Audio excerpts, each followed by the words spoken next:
Hey guys, what's going on? It's BeckoningCow here and welcome back to another video. So today we are going to be taking this Jund food deck into some traditional standard ranked. Now, this is a bit of a adaptation to the previous Jund food deck which I've showcased on my channel, and in this one essentially what I've got these Paradise Druids for a bit more ramp. I've dropped down on the Cauldron Familiars because I think 4 of is a bit too much in the deck. Well, in fact, actually, this deck is one I found on Reddit. Actually, I was scrolling through looking at different decks, and this is well to me. So I will try and find a link to that guy's post so you can see what he had to say about it. I'll do my best to try and elaborate as to what changes he made and why he did them. So, like I was saying, the Paradise Druid, so that is there for a bit more mana fixing, just allowing us to help get these Mayhem Devils or Corvold, needing the red mana, of which we have less in the mana base, even though we do have enough sources of it for it to be fine. It's just allowing us more certainty as to what we're playing. Also, we have the addition of Vraska, um, which is nice against a lot of the decks at the moment which are playing the mana cost 3 or less cards, such as the green decks, which are currently, if I could scroll across to it, the 3 mana card, which is the Lovestruck Beast. So it kills those, also kills the dinosaurs in the black deck, these 7/6s, the rotting Regisaurs, and it's just really good removal. Also nice to get sacrifices off later on into the game, easy triggers for the Trail of Crumbs. Furthermore, they have dropped down on 2 casualties from previous list. That's because it's for 6 mana. It's a really nice card, but you don't want to be stuck with them in your hand early on in the game, and you definitely don't want like multiple quite early on because it could be quite a dead card in the hand.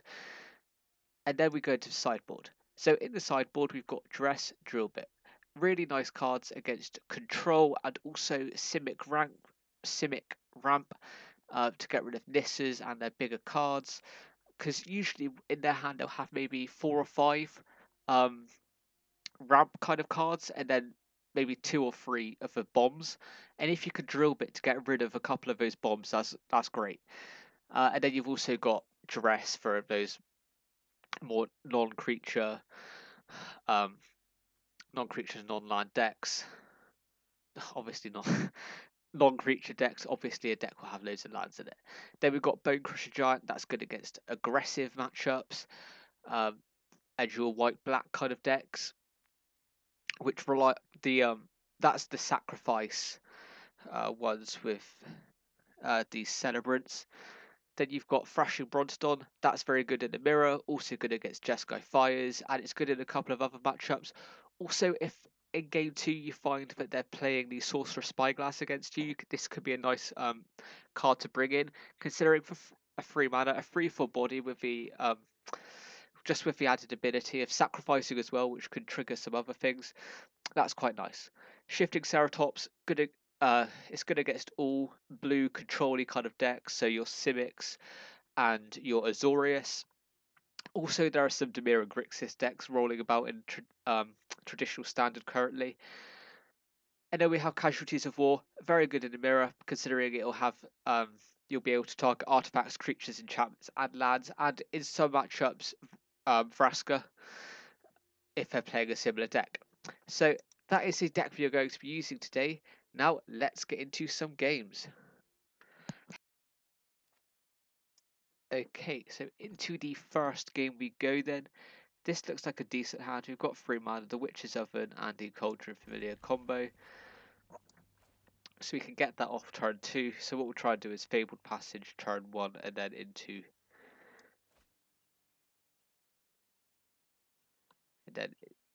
Cauldron Familiar Witch's Oven on our second go. So that will be able to hit whatever happens. We're just waiting on what this guy is going to be playing.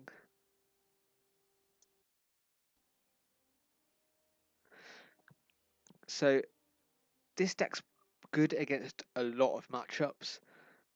The matchups where it can be slightly harder are the Simic Ramp. That could be particularly difficult, Okay, so he's got a Fabled Passage too, so he will have a similarly slow start to me, which is nice. One of the good things about this Cauldron Familiar Witch's Oven combo is that it can act as a good blocker against the non-trample creatures.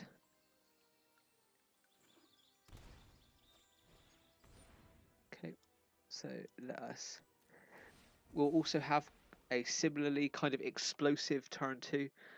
Well, I mean, his wasn't that explosive, but ours will be more explosive than his by a long shot.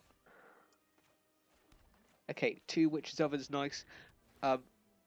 More Cauldron Familiars don't matter, that's why we've dropped down to 3, but we've kept 4 Witch's Ovens strong, because that could be a very nice enabler, you could say. Growth Spiral. Okay, so this guy's playing a more rampy matchup too. The fact he's Growth Spiraled on his turn would suggest to me that he's short on lands in hand.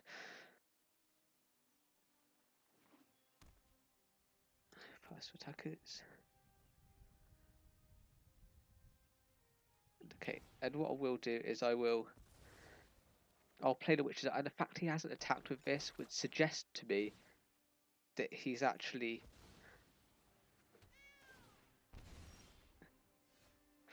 Okay, this is nice here.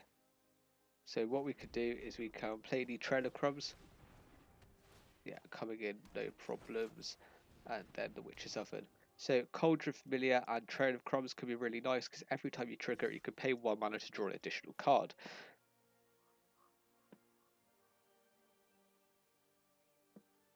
Is he going to block?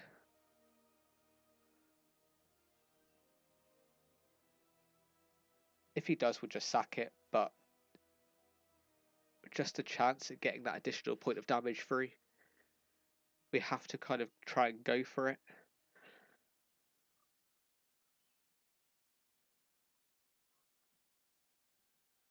He is very deep in the fort tank right now as to what he does, so he might be thinking about, okay, so he was thinking about conceding the game. Obviously he thought that my double Witch's Oven, Cauldron Familiar and Trail of Crumbs combo was a bit too much for him to deal with. Oh, and we have won the matchup, so just the threat of my sacrifice deck is enough to win games. That is very nice. So now what we'll do is we'll go into a second game here. Alright, get some more daily challenges. I was playing it a bit early today, just kind of testing the deck. So I didn't even get to show you how I would have sideboarded there, but hopefully this game will last just, well, not just as long, longer.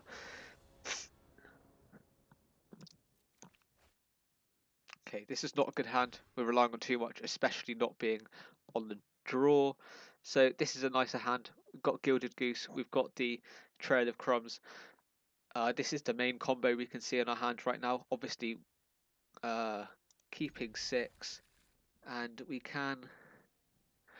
This is a tough one, because Cauldron Familiar is a nice one. Murderous Rider. It's between Murderous Rider and Paralyzed Druid here. So what I'm thinking is that if we need to get into our larger mana creatures later on in this game, Paradise Druid could be good. But if we want to go for more of a control line and start killing his things, Murderous Rider is a lot better. But just because I think that body will be a lot more necessary to us, just maybe even as a 2/3 blocker to some 2/2s, I feel that the Murderous Rider is the better keep here. Turn 1 we can Gilded Goose, then turn 2 we will be able to Trail of Crumbs.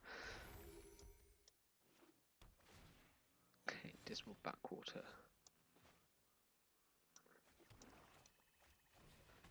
Okay, so we get the Trail of Crumbs down.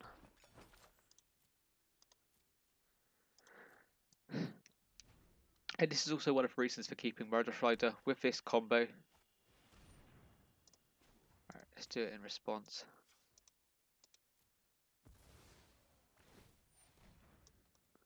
So I can just sack any food at any time to pay 1. Okay, the fact that he's Dimir would suggest to me...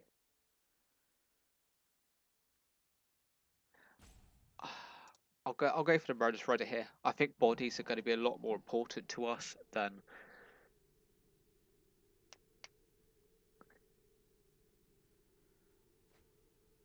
the lands are going to be at this stage. If we just play out a Cauldron Familiar.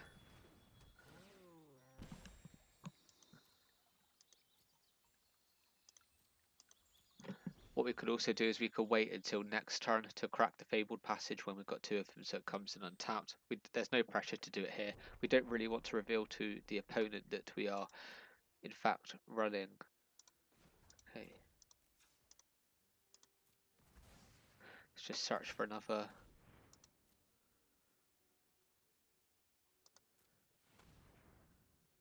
Land. So we do not have red at the moment, but we can get that with our Fabled Passage. Although, right, what's he going to do here then? He's going to, yeah, Murderous Rider. That is fair enough. If he plays his next turn, well, it's going to get an equally brutal reception from my end of the board, and I can tell you that for free.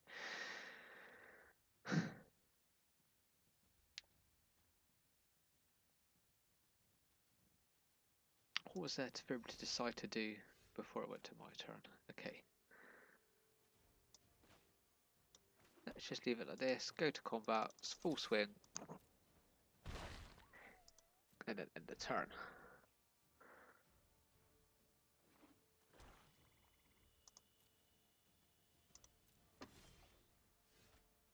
So I'm quite happy just to sit here, living my life, waiting for him to do stuff. He might be playing a kind of Blood for Bones deck. The fact he's got the jumpstart cards would suggest to me that he is.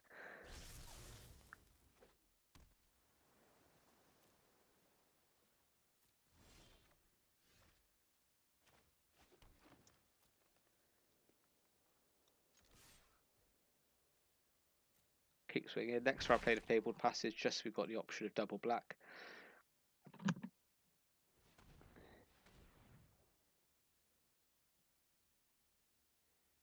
Right, so he's potentially got an opt-in hand. I always put the charge counters just to get rid of my trail of crumbs. That's fair enough.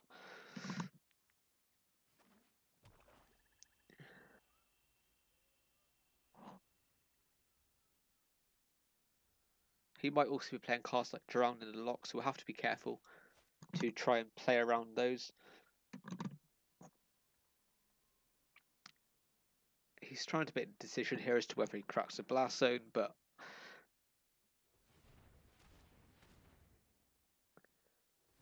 tapping it for mana, I would suggest to me that that is not the case.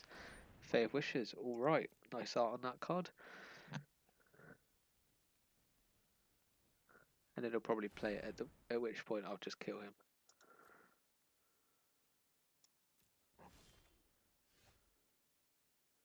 We'll keep our second Cauldron Familiar in hand. But we would in fact be playing a Murderous Rider just because if he does a Cry next turn, the Murderous Rider will survive that and it will still give us a little bit of board pressure. Obviously not loads, but okay, so this Murderous Rider is probably going.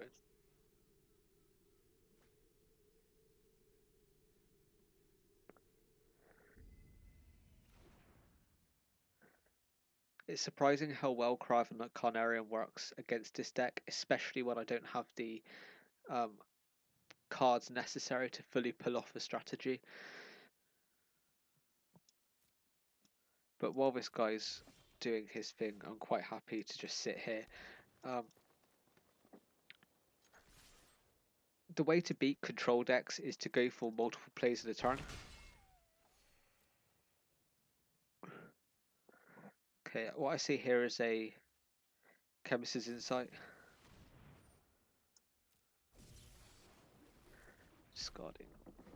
Discarding a Narset there.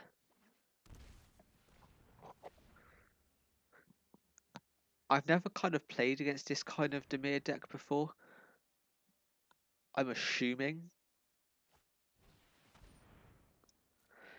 Okay, Cry of a Canarium sets in. We maintain our Meredith Rider on board. Maybe he's going for the double. I'm not quite sure here. He doesn't quite know that I've got the second one in hand, however, so that could play to our advantage here. Okay. We'll play the Cauldron Familiar next turn. He knows we've got it. He's probably evaluated for this.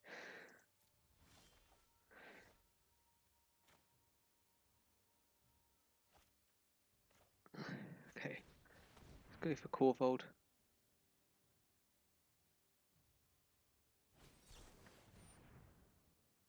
Okay, so here we go. We can sack a land, resolve the Fabled Passage, making sure we do not resolve the Quench, and then resolve and auto pay. Resolving the Corvold now. We resolve this, and we will sacrifice a green source of. No, we won't. We will sacrifice a swamp.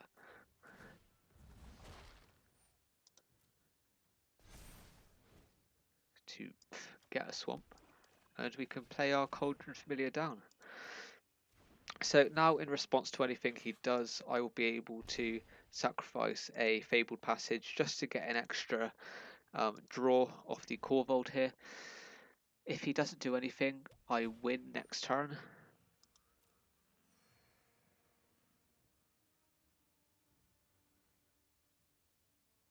It's quite probable to me he's got a kill spell or at least something of the sort. He's tapping 2 black, so that would suggest another Murderous Rider maybe in hand.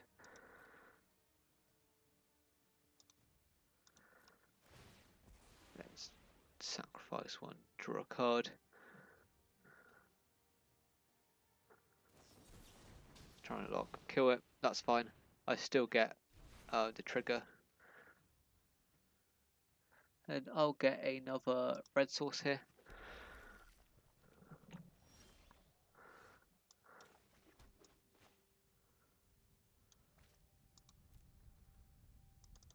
Swing in for the 1 point of damage. These kind of small points will add up.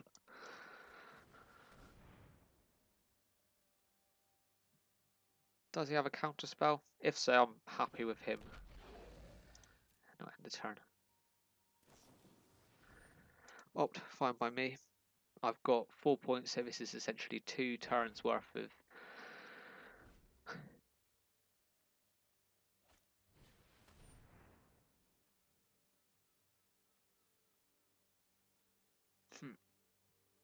So this is on 2.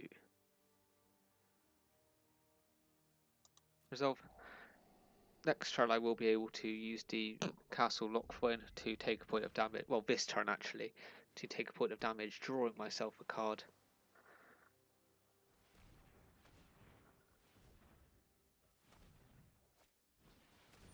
Should have set. Fair enough. Resolve that.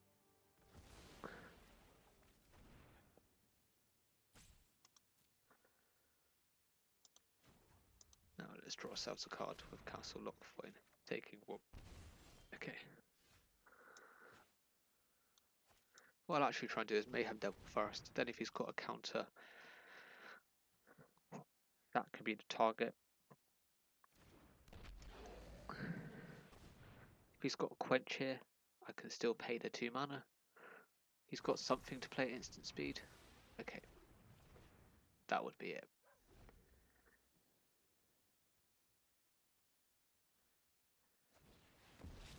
Okay, that was a nice draw from him. Getting himself a 4/4 zombie. Very nice. And the Murderous Rider to go alongside it. So we'll play the Witch's Oven and we'll also draw a card. Just because we kind of need to get this system going. Alright, okay. So Corvold is very nice here.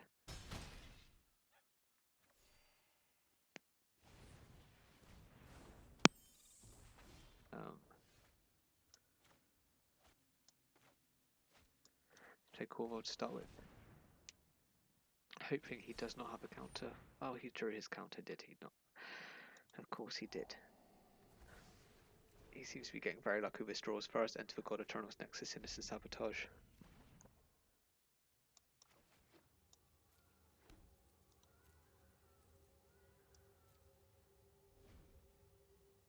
If we could have resolved that Corvold there, that's basically what we needed to survive. We need to gain at least 1 point of life next turn. Well, 2 points because I'm going to get a card draw, because we need to get board presence.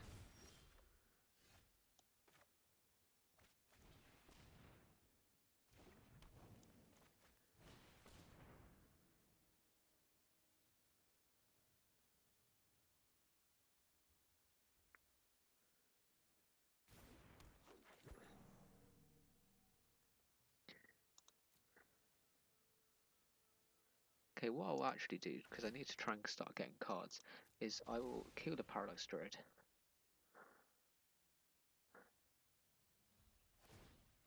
Okay, yeah.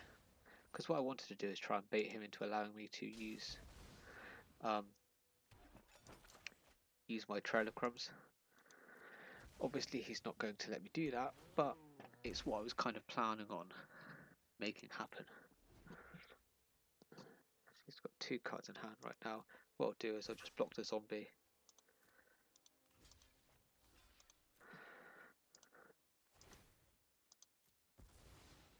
So I take 2 points of damage.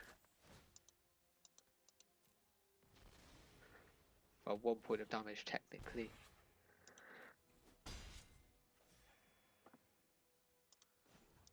Taking another point of damage to draw myself a card. Okay, I can actually afford to draw another card here. Take 2 points of damage. The Trail of Crumbs is very key.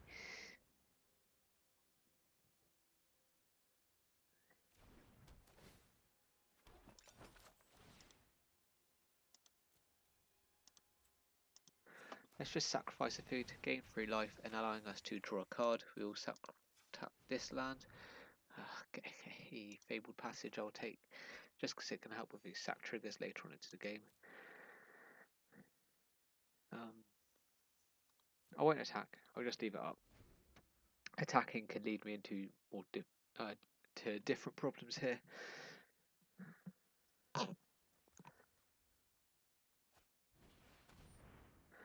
For sure, mate. Go for it. And that's kind of the reason I didn't do more attacking and sacking on my turn, because okay, how many cards does he have? He has 31 cards left.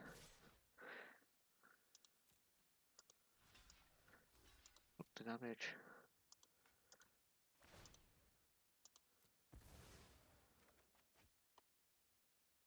So on his end step, we want to do these triggers, so if he's got another one, he cannot utilize it.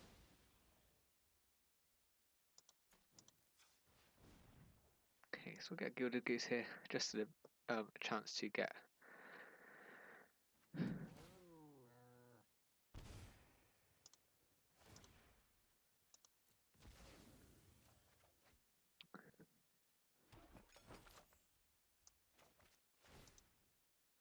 let me get one more trigger off of this. We obviously get a land next turn as well. We'll go for Vraska. We can kill his.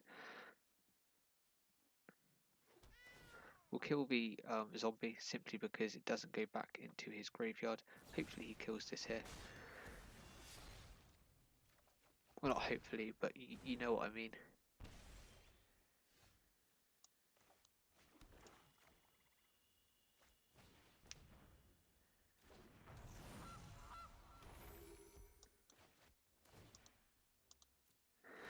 Okay, now we can do this a couple times just to get up our card count.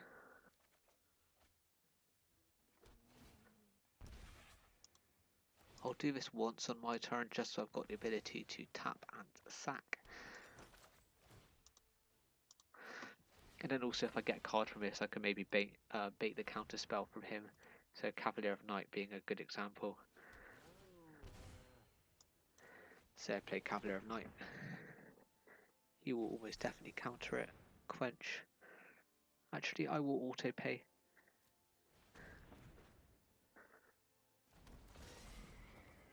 Sacrifice a creature.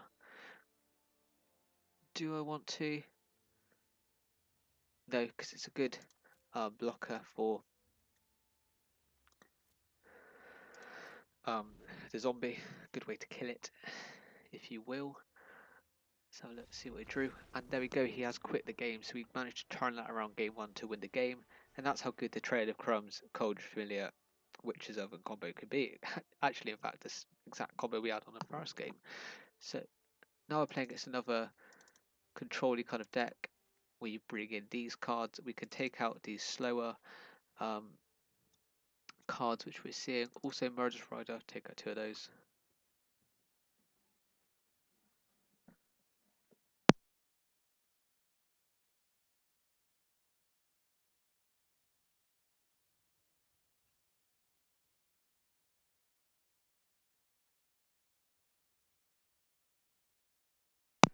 Okay, and what I'll also do is I'll drop a Parallax Dread and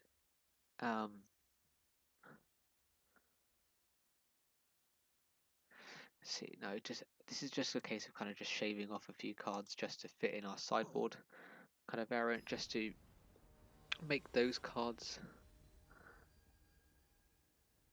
We'll still probably get one of those cards at least, but it's just making it more likely we'll get our sideboarded cards. There we go. Good example being we got a Shifted Ceratops and a Drill Bit in our hand. So turn 1 I'll just open by a tapped Overgrown Tomb. Then turn 2 I'll be able to double Witch's Oven. Actually I will in fact Trail of Crumbs. That is fine by me.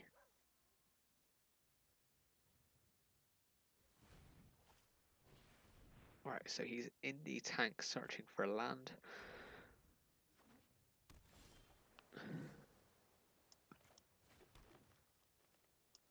Let's get a Drill Bit just to make sure that later on into the game the Trail of Crumbs.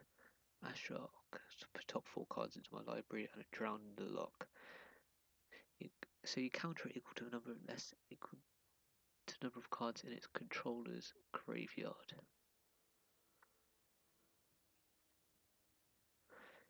Which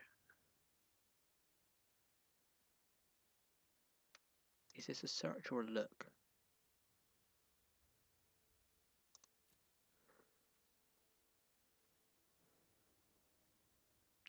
I think I'll take away the counter spell just so I can play what he wants, take away his interaction. He places Ashok, I mill 4, that's fine by me.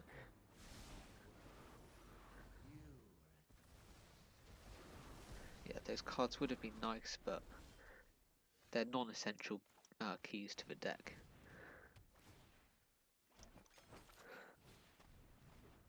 And once again, he has not found his land last turn. There's his land, so he can. So he'll start milling me, but I'm fine with that. Okay, now we're in a tank to find our land. We've got double green. Okay.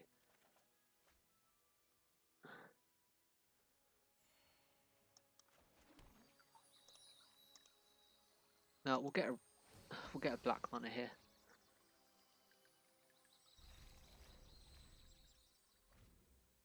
Oh, I can't search my library, can I?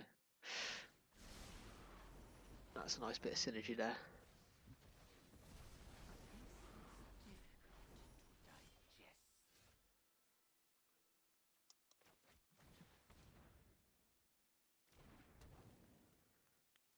So we're relying on this additional land now. If that Ashok wasn't in play, that would be very nice. He is in play though.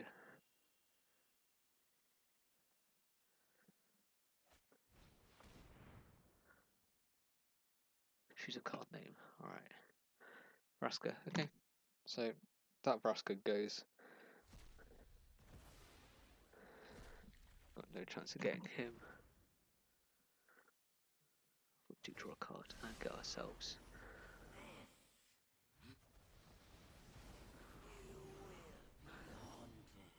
But the good thing is he's got counter synergies going on now.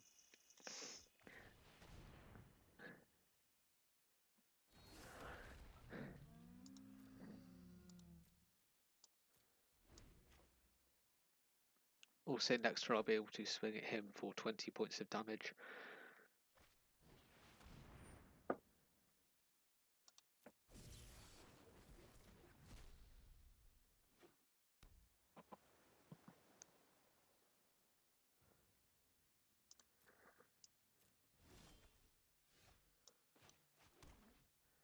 Actually, what we can try and do is what he might want to do is just reserve more cut. He would have board wiped me last turn if he had one. Give this guy haste, and now this guy's on a 2-turn clock. Next turn he has to deal with our board. Worst case scenario, he does a board wipe and I can get myself 4 food tokens out of it. And then be, might I say, in a very strong position next turn.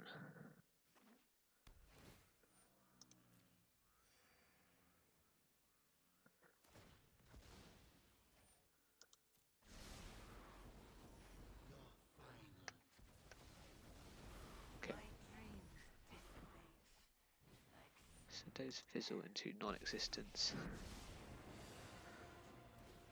I have to start looking at how many cards I've got. 22 cards left, which is perfectly reasonable.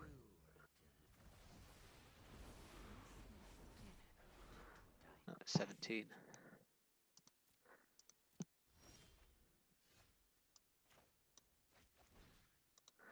Alright, let's try and get this guy.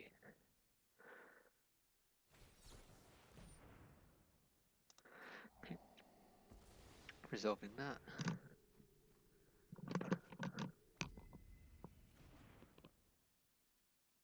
So, actually what you could do here is you could play Paralyzed Druid. It comes in on, yeah, so it's untapped, so it's got hexproof. Just what I'm thinking about is Enter the God Eternals, because that is a blue spell, so he cannot currently target us with it. And I'm not sure whether it's an instant or sorcery, so I'll have to be aware of that.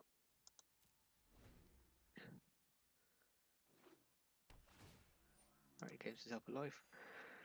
He didn't have a board wipe before, so I assume he doesn't have a board wipe now.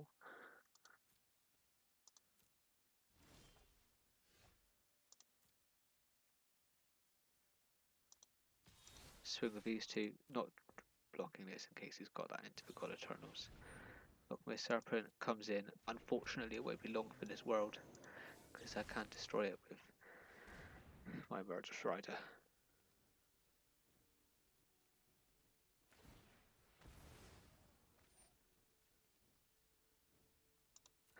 Okay, there we go. So we have won the game. I take 2 life going down to 221, and I hit him for 10 points of damage. And I think that's been a pretty good showcase for this deck. Thank you ever so much for watching, especially if you made it to the end of the video. Please could you go down and comment what you think of the deck, maybe changes you would make to it, and I'll try and adapt them as we get into Gold Tier 1. Or we're trying to get into Mythic rank before the end of the season. So thank you guys ever so much for watching. Please could you like, subscribe, all of that good stuff, and I'll be back with another video for you guys shortly. Goodbye.